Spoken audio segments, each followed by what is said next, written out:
My brother stole my company, my wife, and 11 years of my life. But the day I walked out of prison, he made one mistake. He looked relieved to see me alive. For 11 years, I counted every cold night, every ignored birthday, every letter that never came. The people I trusted most didn't just steal my freedom. They stole my name, my family, and the life I built with my own hands. And before I tell you what happened next, take a moment to like this video. This will help us to continue these powerful stories for you. Welcome back. But the biggest mistake my brother ever made was believing I would come back weak. The prison bus dropped me outside a gas station north of Dallas, Texas. I stepped down carrying one faded duffel bag and $200 in release money. Cars rushed past me while people grabbed coffee without even looking my way. At 67 years old, invisibility hits harder. 11 years earlier, I wasn't invisible. I owned Hunter Development Group, one of the fastest-growing construction companies in Texas. At our peak, the company was worth nearly $40 million. But the thing I loved most wasn't the money. It was coming home every evening to my son Ethan waiting in the driveway with a baseball glove in his hand. 10 throws, Dad, he'd yell before I even parked the truck. And no matter how exhausted I was, I never said no. Those memories kept me alive in prison. Prison destroys men quietly. Especially when the people you love stop writing back. At first, I believed the truth would save me. The fraud charges made no sense. Millions disappeared from company accounts, fake contracts appeared under my signature, and suddenly federal agents were dragging me out of my office while reporters filmed my face like I was already guilty.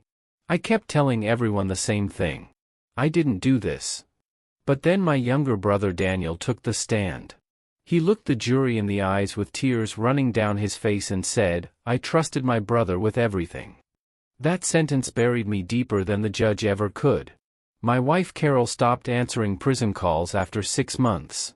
A year later, the letters stopped too. And Ethan? My son never wrote once. The first Christmas alone nearly broke me. I remember sitting on the edge of a prison bunk listening to another inmate laugh with his grandchildren over the phone while I stared at a paper snowflake taped to a concrete wall. That was the moment I understood something painful. Daniel hadn't just stolen my company. He stole future memories I was supposed to have with my son. Years passed slowly after that. One winter evening, an older inmate named Walter sat beside me during dinner. He had spent 26 years behind bars for a wrongful conviction. Yet somehow, he still smiled more than anyone there. I asked him how.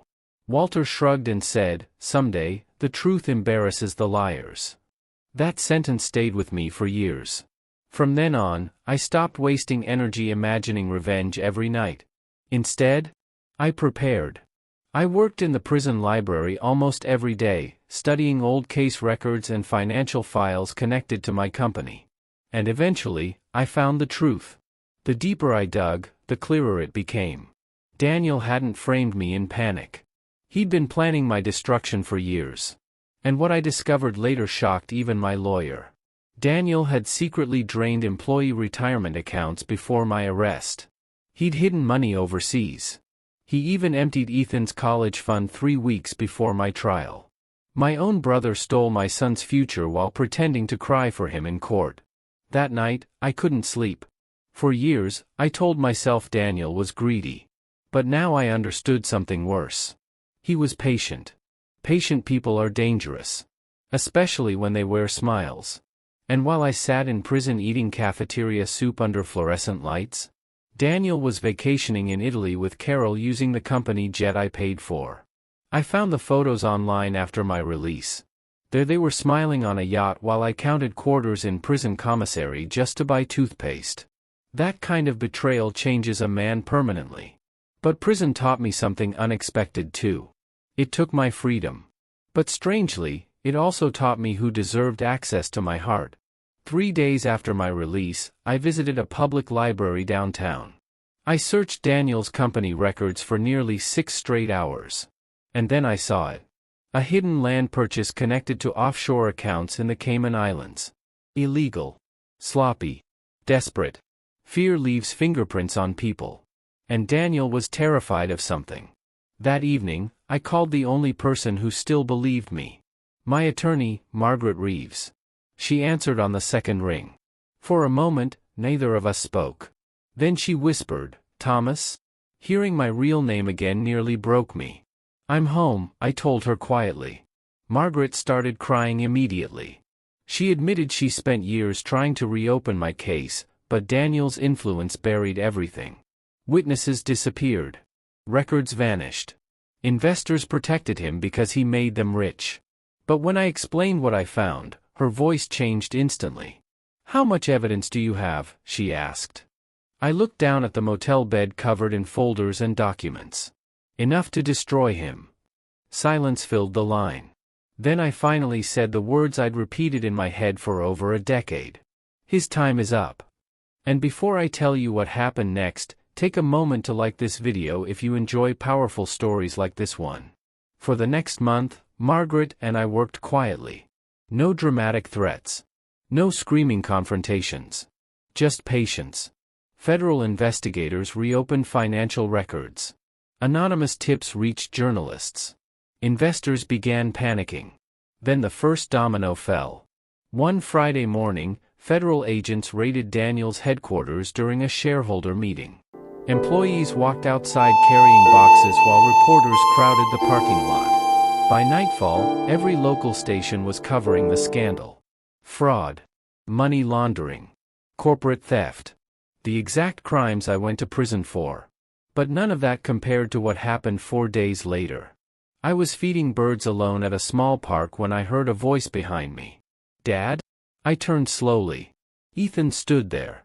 35 years old now. Slight gray near his temples. Nervous eyes. For one painful second, I saw the 14-year-old boy with the baseball glove again. Neither of us moved. Then Ethan started crying. Not polite tears. Real ones. The kind grown men spend years hiding. "I thought you were guilty," he whispered. "Mom said you abandoned us. Daniel told me you stole from everyone." I stared at my son quietly. 11 years disappeared between us and somehow still remained. "Why didn't you come see me?" I finally asked. Ethan lowered his head. "Because if you were innocent, then I failed you." That sentence hurt more than prison ever did. We sat together silently for nearly an hour. No dramatic movie speech. No instant forgiveness. Just two broken men trying to recognize each other again.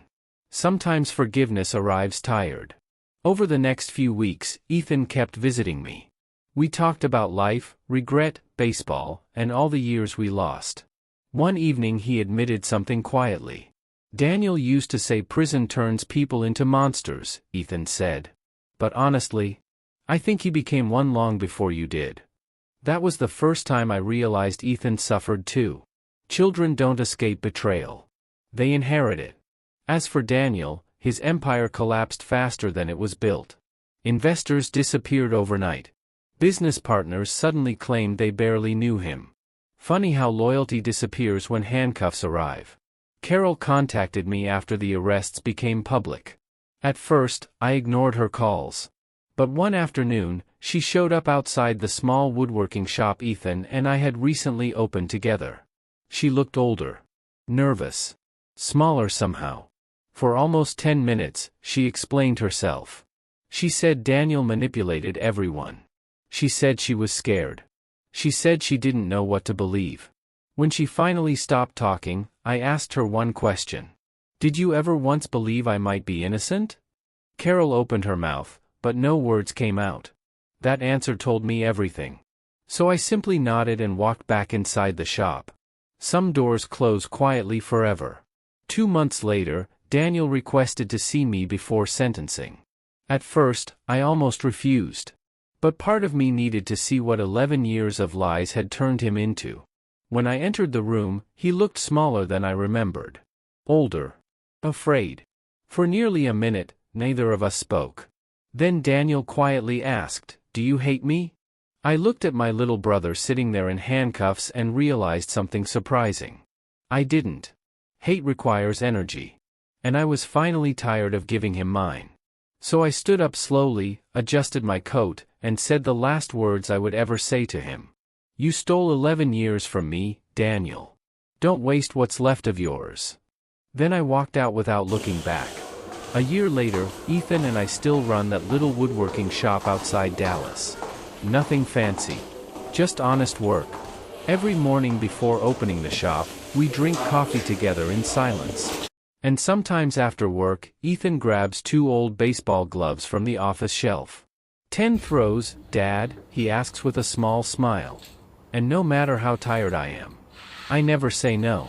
Sometimes he even misses easy catches on purpose, just so he can hear me laugh again. And honestly, after losing 11 years of my life, that sound feels more like freedom than revenge ever did. If you enjoyed this story, tell us in the comments how this story made you feel, and don't forget to subscribe for more powerful stories like this one.